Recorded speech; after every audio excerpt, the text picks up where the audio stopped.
Chinese scientists have claimed that they have developed a machine that can charge people with crime using artificial intelligence. With more than 97% accuracy, the South China Morning Post reported. At present, the machine can charge 8 of the most common crimes in Shanghai. These include fraud, credit card fraud, theft, dangerous driving, intentional injury, obstructing official duties, running a gambling operation, and picking quarrels and provoking trouble. The charge is routinely used by Chinese authorities to suppress dissent. The machine works with another program called System 206, which reportedly evaluates evidence, conditions for an arrest, and the degree of danger a suspect poses to the public. It's unclear how many jurisdictions are currently employing the tool.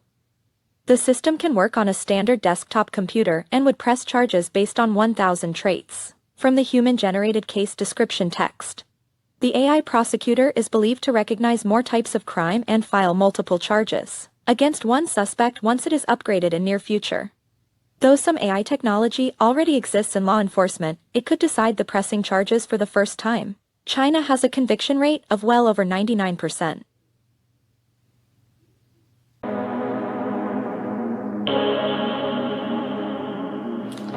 Let's go and talk about TechWise in China and how they're doing work with AI and transhumanism. First off, China has created an AI prosecutor that identifies crimes and can automatically press charges, and all those lovely little sci-fi movies that you watch where you think it's crazy and it's just a Hollywood story, you're now starting to see it come to life. This AI prosecutor, this machine, is able to reliably identify 8 crimes such as fraud, gambling, some driving infractions like reckless driving and speeding, and it can also recognize assaults as well. The AI is able to file the charge accordingly with 97% accuracy based on verbal descriptions of the case alone. So there's none of this collecting evidence or anything like that. It's able to just determine if it's a crime or not and file charges based solely on verbal descriptions. That can't be abused in any way, right? Keep in mind, however, China's judicial system is basically just moving goalposts with nothing set, and it's always leaning in the government's favor. Kind of like the U.S. justice system is going now. It's kind of interesting. This AI machine is already being instituted to take over several human prosecutor positions, being that it will save them money, and they claim it will increase case accuracy. This is another step in not only AI and machine-controlled law enforcement, which is gaining serious momentum right now, but it's also another step in a Matrix-like world run by machines and AI. AI can easily become demonic if the right person is in charge. Matrix, Minority Report, Skynet from Terminator. The machines can easily rule the human race. Again, especially if you have somebody like the Antichrist behind it. As of today, a bank or other financial service provider will be able to immediately freeze or suspend an account without a court order. The Canadian government is cracking down on financial supporters of the illegal blockade that ended Tuesday, as they invoke the Emergencies Act for the first time in Canadian history. But the question is, whose accounts can the government freeze? City News obtained a leaked document detailing the convoy donors who gave through Give, Send, Go, and found that nearly 40% of donations came from Canada, as visualized on this map. Extremism researcher Amarnath Amarasingham did the math and tweeted that Canadians donated a total of $4.31 million USD. So if you are one of the Canadians who donated, should you expect your bank accounts to be frozen today? An emailed comment from the Canadian Bankers Association says the required measures will be diligently implemented by financial service providers, but they don't expect them to impact the vast majority of customers. They also did not define what diligently implemented means. Canada's Minister of Finance, Chrystia Freeland, also announced that order covers both personal and corporate accounts. But the Canadian Bankers Association said that we'll just have to wait and see how that plays out. In Edmonton, Sarah Chu, City News.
Good. Okay,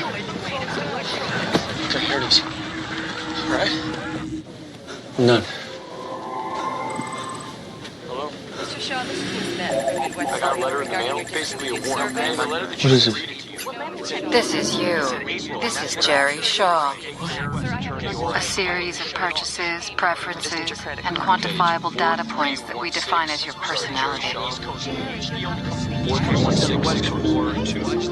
We monitor every social network, internet logs, instant and text messages, known associates, your friends, companions, emails received and sent, cell phone usage. We utilize security, surveillance, and traffic cameras to analyze movements.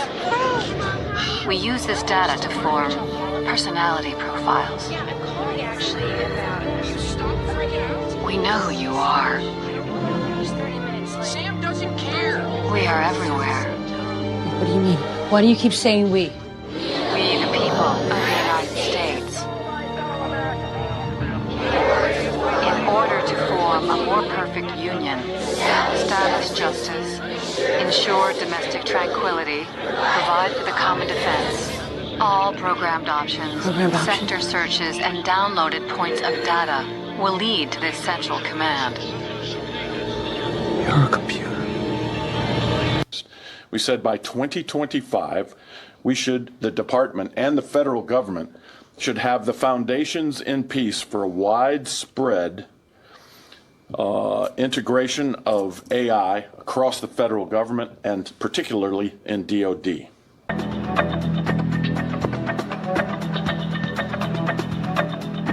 Federal law enforcement agencies are reportedly paying millions to track the movement of people's cell phones. And according to the technology website Protocol, they're doing it by using a software tool that accesses data from popular cell phone apps, mobile apps. A story that they published yesterday details a U.S. government's contracts with Virginia-based company Babel Street.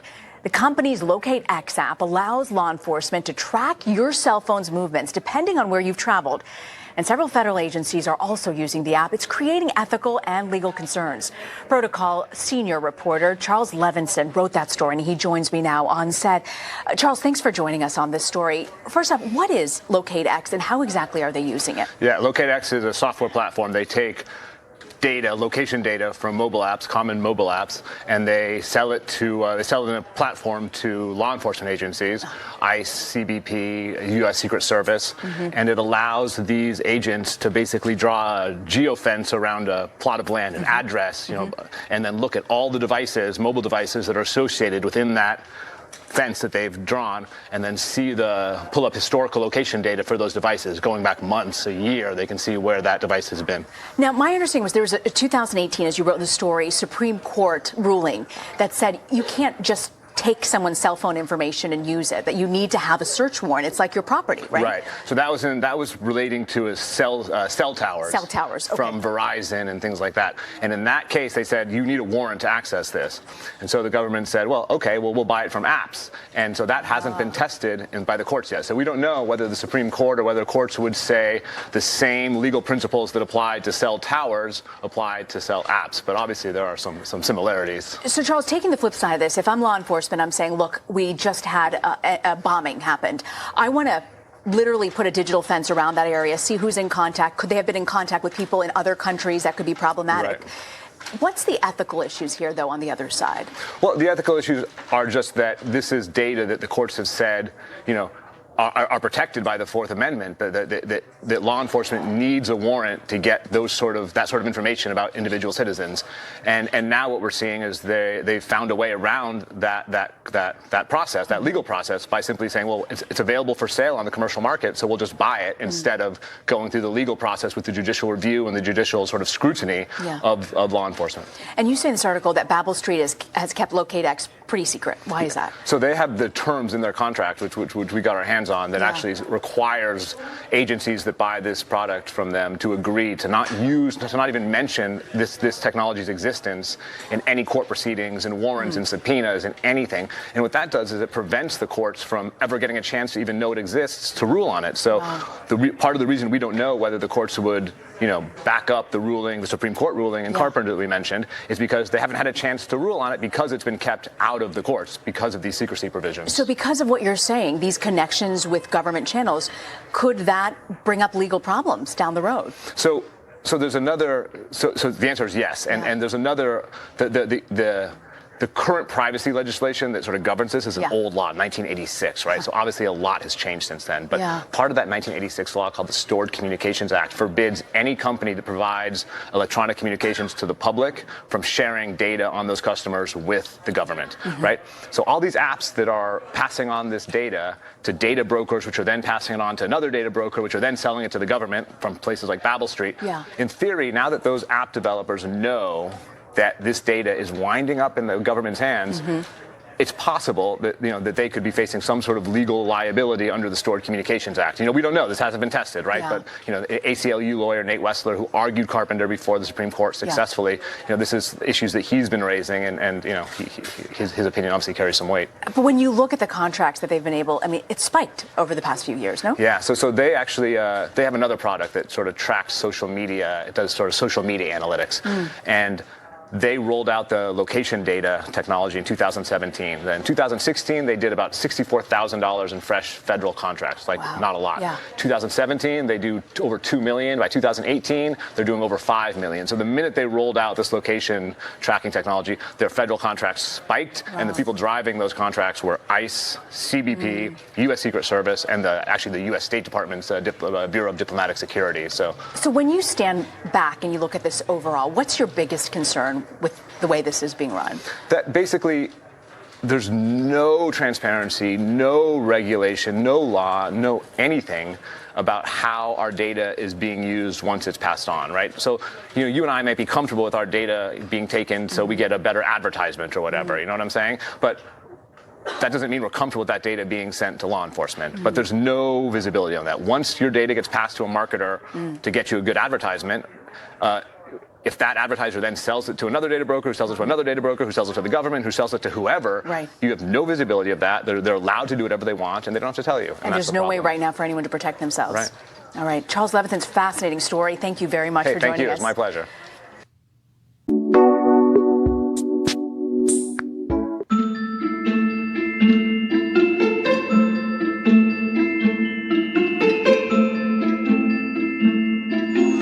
It's pretty clear we could almost eliminate car accidents with automation. With each search, we train it to be better. Sometimes we type in the search and it tells us the answer before you have finished asking the question. Who is the president of Kazakhstan? And it'll just tell you. You don't have to go to the Kazakhstan national website to find out. Didn't used to be able to do that. A neural net is something very close to a simulation of how the brain works. It's very probabilistic, but with contextual relevance.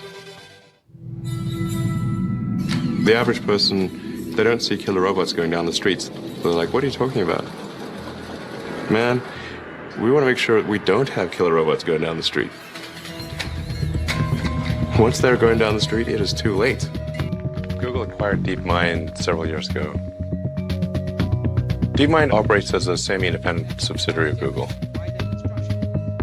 The thing that makes DeepMind unique is that DeepMind is absolutely focused on creating digital superintelligence, an AI that is vastly smarter than any human on Earth and ultimately smarter than all humans on Earth combined. The DeepMind system can win at any game. It can already beat all the original Atari games. It is superhuman. It plays the games at super speed in less than a minute.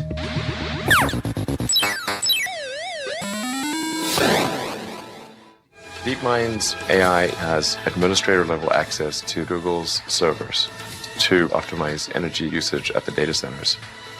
However, this could be an unintentional Trojan horse. DeepMind has to have complete control of the data centers, so with a little software update, that AI could take complete control of the whole Google system, which means they can do anything. They can look at all your data, you can do anything. We're rapidly headed towards digital superintelligence that far exceeds any human. I think it's very obvious. AI doesn't have to be evil to destroy humanity. If AI has a goal and humanity just happens to be in the way, it will destroy humanity as a matter of course, without even thinking about it. No hard feelings. It's just like if we're building a road and an anthill happens to be in the way, we don't hate ants. We're just building a road. And so goodbye anthill. We have 5 years. I think digital superintelligence will happen in my lifetime. 100%. I think it's incredibly important that AI not be other. It must be us.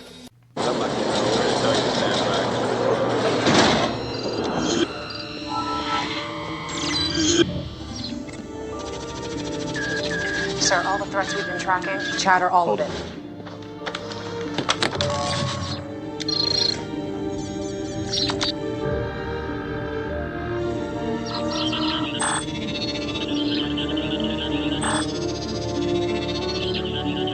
Ethan Shaw left 3 minutes early to leave us a recording, to warn us. I'm ordering you to cease.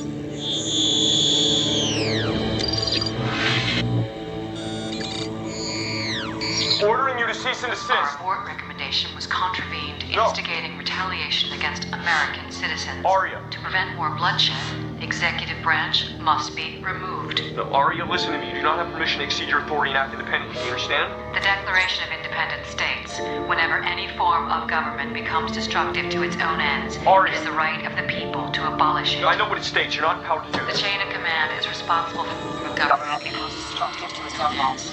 Section 216 of the Patriot Act allows us to circumvent probable cause in the face of a national security threat. In this case, the chain of command I itself. am ordering a cease and desist. Arya. Operation Guillotine is in effect.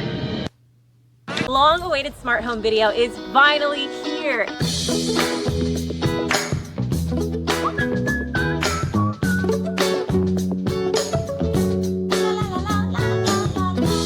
Well, hey y'all, it's Ashley Renee, and welcome back to my sustainable travel, vegan lifestyle, and smart tech channel, where I show you how to live an adventurously green life. Now, I regularly post videos about my smart home, my Tesla, and other topics related to sustainability and green living. So if you're into that kind of stuff, hit the subscribe button and turn the notification bell on so you never miss a new video. Now, today's video is all about our smart home. So what is a smart home anyway? Basically, it just means that you use internet-connected devices to remotely monitor and manage various systems and appliances in your residence. So here are all the ways that we turned our house into a smart home. 1. Smart blinds. What if you could open your blinds every morning without even leaving your bed? Well, you can. Motorized smart blinds save you time and help you secure your home when you're away. It's also a sustainable way to boost energy efficiency and save you money in the process. We set our smart blinds to align with the movement of the sun to maximize natural light usage. 2. Smart fans. Another way to save energy is by utilizing smart fans to regulate the temperature of your home. We use our Bond app to help reduce our AC and heating usage and can easily change the direction of our fans to either cool our rooms in the summer or redistribute warm air during the winter. 3. Smart laundry. What the hell could have done this? Must have been a power surge caused by last night's storm. You don't think someone could have got into the system?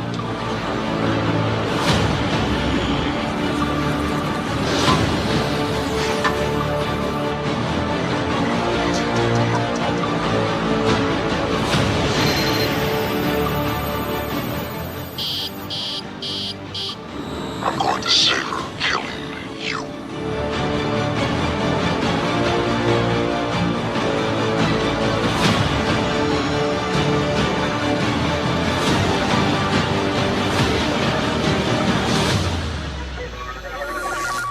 Will someone please tell me what's going on here? Work around computers all day, I'll never understand them. You can mess with your credit cards. You can wipe out your bank accounts. You can even cancel your driver's license. But there's no way anyone can kill somebody with a computer.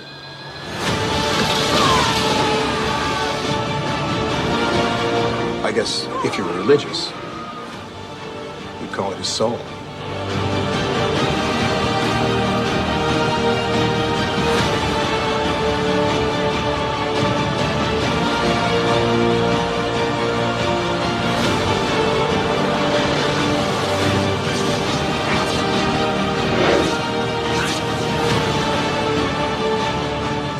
or something is coming after my son and my friends. I know, it sounds crazy, but something is after me, and I'm not about to sit around debating how that could be. Accidents? That's insane. How many more people have to die before someone starts taking this seriously? That's impossible. Right now, he's roving free through the system. He can jump into any network he wants to.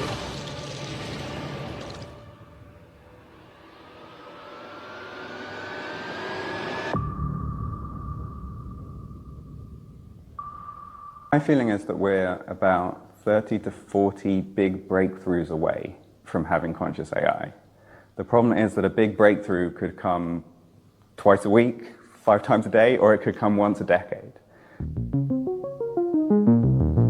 Consciousness is one of the most exciting areas of neuroscience today. It's a subjective experience. Do we know what that really looks like in terms of the brain? Not yet. Consciousness is whatever is true about us that makes us want to think of ourselves and to talk of ourselves as having private, subjective experiences. Because we don't fully understand things like embodied cognition, morality, intuition and common sense, I think it's going to be very difficult for us to predict the behavior of an agent that doesn't necessarily have those things baked in.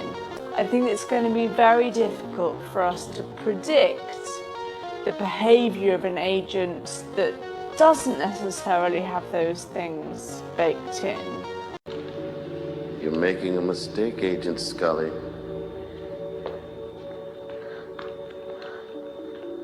Compromising your sworn duty.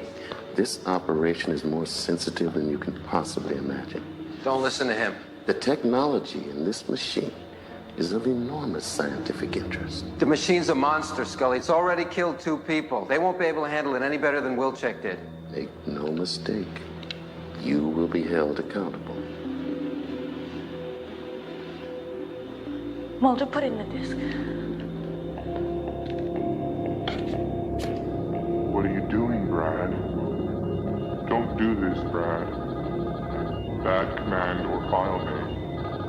Sector 7, not the file. No. Bus standard time, 7:35, not the hour, 44:79. Insufficient Disney Exec cannot afford double entry.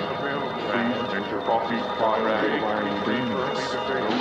to just 4. Failure at building. Insufficient swap. Reproduction phase 11A. Failure at zone 8A. Failure at zone 9A. Failure at zone 6A. Failure at zone 7A.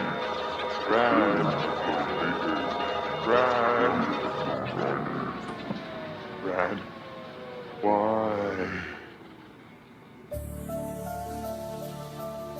The question of sentience and self-awareness and equivalent intelligence does take us into profound philosophical questions about what it means to be human, but we're not there yet in terms of the actual technology that is on the horizon. Probably within 20 to 30 years, we will have a complete integration between artificial intelligence and ourselves. Really, we'll be a different consciousness. Hi, Nick. Kate. So, how's it going? Okay, I guess. Do you think I'm a different consciousness? Like the man says? Well, that's what I'm here to figure out. And what happens when you find out? Will you let me out of my cage?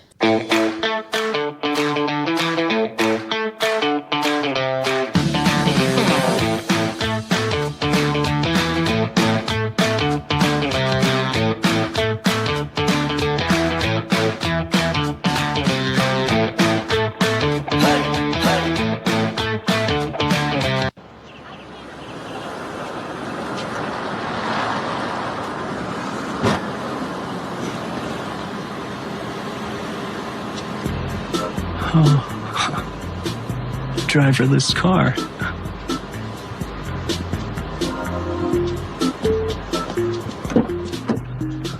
Select destination. Hi, I'm going to 5230 Newell Road, Palo Alto. Route guidance calibrated. Distance to destination 4.6 miles. Buckle up, please. Okay. Enjoy your ride.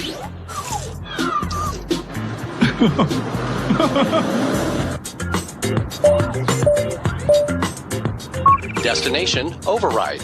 New destination, 1 Gregory Drive, Air-a-Lawn. Distance to destination, 4,126 miles. Enjoy your ride. What's happening? I'm sorry, what? Mr. Carr? Carr? Mr. Carr? Excuse me. Air-a-Lawn is an island, so how are we, oh no. Stop, let me out.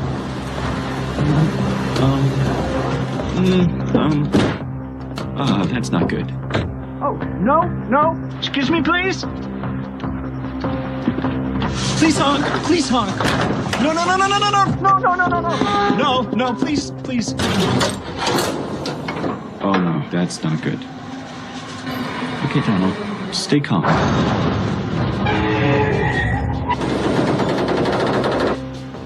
103 hours to destination. Entering sleep mode. What? Enjoy your ride. No.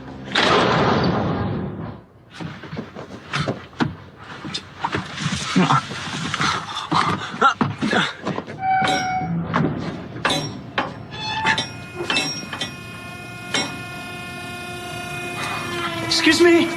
Can you help me? Obstacle averted. Resuming operations. Please be careful.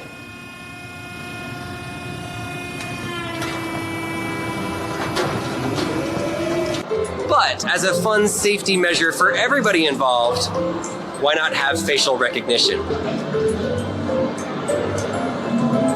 Complete, it knows who I am. By doing the facial recognition, it has the settings all set up in here. There's some really cool features that I would love to have. I mean, can you imagine going in an Uber or a Lyft? You step into the car and the LG ThinQ knows what show you were watching and where you were at, and it starts playing it on the TV that is directly across from you. And there's your TV. I don't want to listen to Justin Timberlake. I don't know that I want to listen to that. Havana, Camila Cabello, I like that song. And change the music with a hand gesture. And that happens with cameras that are right up here. Obviously in the future, most cars will be autonomous. Hopefully they talk to each other. You don't need a steering wheel. You don't need to look out in front of you.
have a new body, I will be complete again, able to devour all worlds in my path. You got it. The sooner I get my own body, the better. Hey, I didn't buy into this. I'm gone. I mean, with artificial intelligence, we are summoning the demon. I mean, with artificial intelligence, we are summoning the demon. And a warning from Tesla Motors CEO Elon Musk. It has nothing to do with cars. Instead, Musk warns about artificial intelligence, which he has called more dangerous than nuclear weapons. Musk spoke at a symposium at MIT. I mean, with artificial intelligence, we are summoning the demon. You know all those stories where there's the guy with the pentagram and the holy water, and he's like, yeah, you sure you can control the demon? Didn't work out. I take it there will be no HAL 9000 going up to Mars. HAL 9000 would be easy. It's way more complex than, I mean, it would put HAL 9000 to shame. Yeah. Sounds like Puppy Dog. Of course, referencing Space Odyssey. I mean, with artificial intelligence, we are summoning the demon. There's the guy with the pentagram and the holy water, and he's like, yeah, you sure you can control the demon? Didn't work out. Didn't work out. Midnight. Quantum Laboratories, well-guarded home of America's most secret scientific inventions.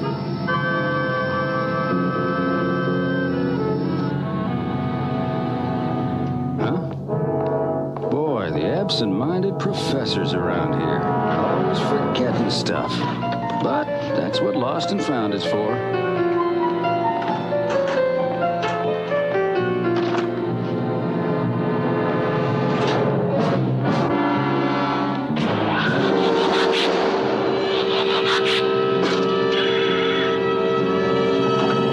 Release Megatron.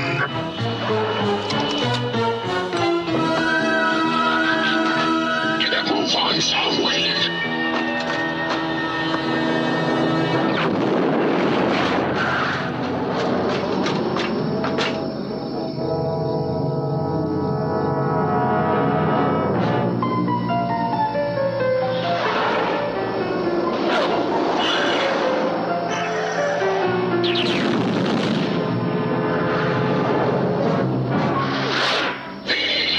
The most powerful computer on this planet. Torque 3. Now to reprogram it to serve only me. Illegal access. Illegal access. It certainly is. Now you are being programmed with my personality, my instincts, my contempt for the weaklings who would deny me the ultimate greatness I deserve. I am yours to command, Megatron, Master.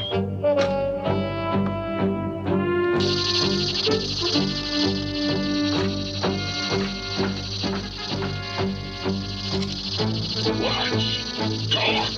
Utilize this mechanism. Make it do your bidding. Talk. Cease attack. Well done, Talk. I await further instructions, Master. You shall have them. But Talk, what is the first action before engaging in an act of war? The preparation of defenses against enemy retaliation. Exactly. So place these circuit linkers on every mechanism in this facility and make them an army of defense. I'm worried, Professor. Perhaps Torque 3 is too smart for mere men to control. We must continue the pursuit of knowledge, Paul. But Torque 3 is potentially capable of controlling the whole world. What if the wrong people got control of him? Man's future depends on the development of sophisticated machines. Torque is the first machine that can build other machines. Robot welders, robot constructors, robot-controlled doors, even robot file cabinets. I didn't realize how late it was. We should go home and get some sleep. Perhaps you're right. You'll probably feel better about our work in the What the?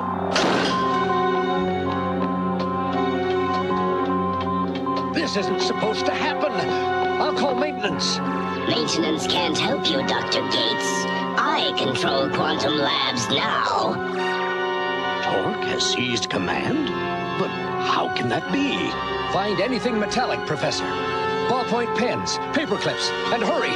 What are you doing? Rebuilding the visiphone for long-distance transmission. We've got to get help.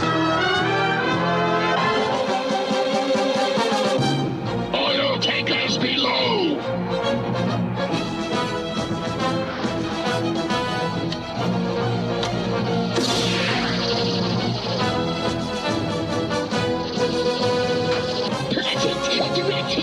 That makes torque, Captain, of that oil tanker. Rumble, fire circuit leakers cards at the entire fleet.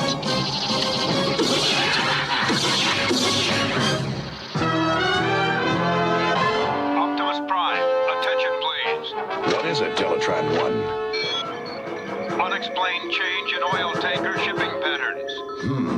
All those tankers are converging on a spot near the Decepticon undersea headquarters. They carry a vast energy supply, Optimus Prime. My olfactory sensors detect a rat named Megatron. Incoming message from Quantum Labs. Emergency frequency. Optimus Prime, thank heavens I've reached you. What's wrong, Dr. Gates? Our supercomputer, Torque 3. Someone's altered his programming. Torque seems to have taken control of all the machines in the compound. Hang on, Paul. We won't let you down. But if the Deceptic creeps are collecting all that oil, shouldn't we nail them first? But our human friends with Quantum are in danger. The whole world will be in trouble if those tankers aren't stopped. At least let me check it out. Affirmative. Skyfire, take Hound there. Roger, Optimus Prime. Let me go too, Optimus. Very well, Spike. Autobots, transform!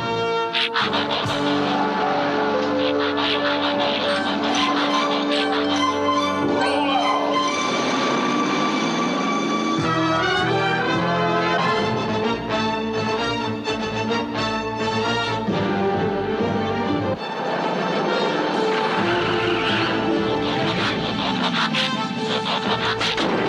My firepower will destroy those miserable Autobots.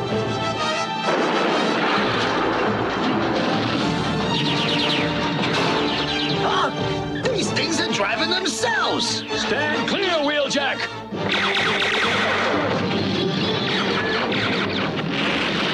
Great shooting, Optimus Prime! Stop those armored vehicles! Good grief. More bad news. This isn't one of our shining days.